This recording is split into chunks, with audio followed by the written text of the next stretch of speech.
Près de la moitié des personnes atteintes de maladies chroniques ne prennent pas leur traitement régulièrement, avec des conséquences extrêmement lourdes. Selon une étude de l'OMS, la non-observance des traitements entraînerait près de 8000 décès par an, avec un coût estimé à 2 milliards d'euros. On va en parler avec Christophe Doua. Bonjour, vous êtes président du directoire de Medincell. Alors pour ceux qui ont loupé votre dernier passage dans Good Morning Business, on va rappeler le système que vous avez développé. C'est un procédé d'administration des médicaments qui permet justement de lutter contre la non-observance. Oui, tout à fait.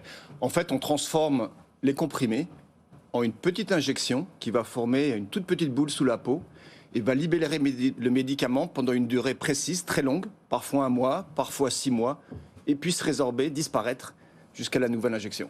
Donc ça permet de s'assurer qu'on prend le médicament. Vous êtes là ce matin parce que c'est une petite révolution. Ça y est, le traitement va arriver aux États-Unis. Vous avez la FDA qui donne son feu vert. Ça y est, c'est la réalité.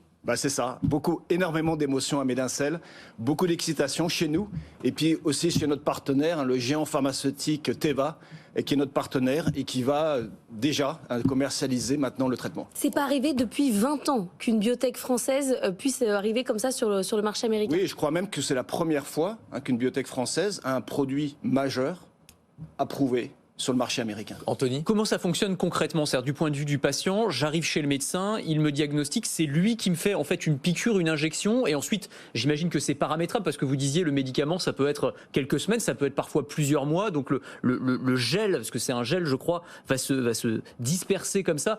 C'est le médecin qui gérera tout ça pour le patient? Tout à fait, c'est le médecin, dans ce cas précis c'est le médecin qui fera l'injection, il a plusieurs doses disponibles, et puis suivant les doses que le patient prend, il l'ajuste, et fait l'injection, le patient repart chez lui et est assuré d'avoir son traitement pendant 1 mois. Et dans ce cas précis, on a 1 mois et même 2 mois. Là, le traitement dont on parle aux États-Unis, c'est contre la schizophrénie. Est-ce que potentiellement, cette technique d'administration peut être étendue à tous les traitements? Alors, dans beaucoup de traitements, en tout cas, puisque derrière ce premier produit, on a un pipeline. On en a juste derrière 2 qui sont déjà dans les dernières phases cliniques, ce qu'on appelle les phases cliniques de phase 3, avec des nouvelles majeures qu'on attend fin 2023 et deuxième moitié 2024. Et puis derrière, des produits dans la contraception, vous vous rappelez, financés par la fondation Bill et Melinda Gates, qui nous a octroyé 23 millions de dollars en échange des droits humanitaires. On en a un aussi sur le médicament anti-rejet des patients transplantés. On en a un dans la douleur. Et aussi dans la malaria, et puis derrière, tout un pipeline sur lequel travaillent nos 150 collaborateurs. Les investisseurs, c'est fait, c'est convaincu. La FDA américaine, ça y est, c'est fait, c'est convaincu. Mais maintenant, si le patient il dit c'est trop compliqué, j'y comprends rien, j'en veux pas et ça me fout les jetons, qu'est-ce qu'on fait? Ça, c'est le médecin qui doit convaincre son patient.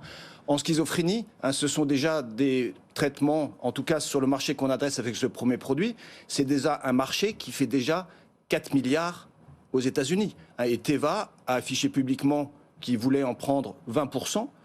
Et pour mémoire, ce sont des traitements qui sont remboursés à 25 000 $ par patient par an. Ce qui illustre la valeur que les organismes de remboursement mettent sur cette observance. Alors justement, sur la question du financement, puisqu'on parlait de la schizophrénie, le traitement oral classique, c'est entre 1 000 et 2 000 $ par an. Là, on est entre 20 et 25 000 $ par an. Comment est-ce qu'on explique un tel écart? Mais parce que quand un patient atteint de schizophrénie prend son traitement, il a moins de rechutes, et donc moins de réhospitalisation, et donc les coûts induits sont significativement inférieurs pour les systèmes de santé. C'est multiplié par 10, par 15 par rapport au coût original.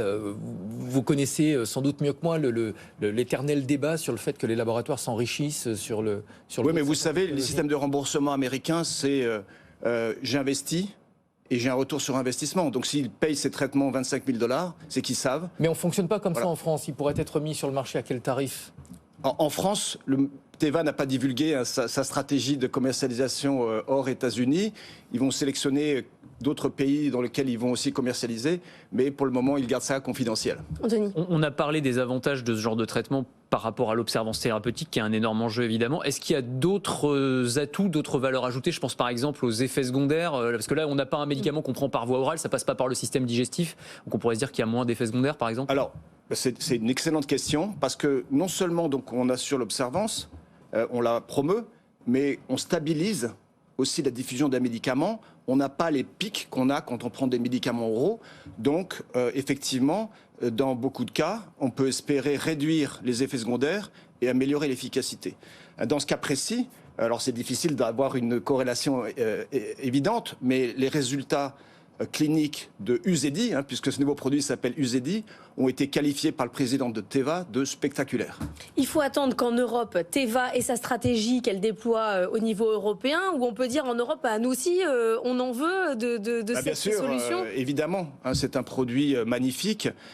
Pour le moment, Teva se concentre sur les États-Unis. Leur stratégie européenne, ils ne souhaitent pas la divulguer pour aujourd'hui. Donc on attend. Voilà, il faudra attendre.